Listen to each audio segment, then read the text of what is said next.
তুই ঘরে বসে থাক, আমি তোর জন্য অফিস থেকে ফেরার পথে খাবার নিয়ে আসবো, বাইরে বেরোবি না। পাগল কথাকার, সত্যি ও আমার ছোট ভাইয়ের মতো।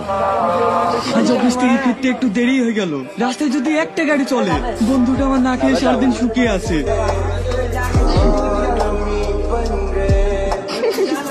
রাজ, যেভাবে হোক আজকে রাতের মধ্যে মালগুলো পাচার করতে হবে। হ্যাঁ ভাই, তুমি কোনো চিন্তা করো না, এই মাল পাচার করার দায়িত্ব আমার।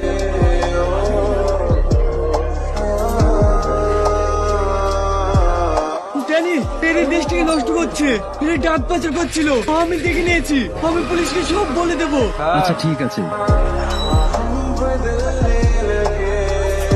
শালা, তোদের একটা দায়িত্ব দিলে ভালোভাবে হয় না। এসব কথা যদি পুলিশের কাছে বলে দিত তাহলে কি হতো? সরি ভাই, ভুল হয়ে গেছে।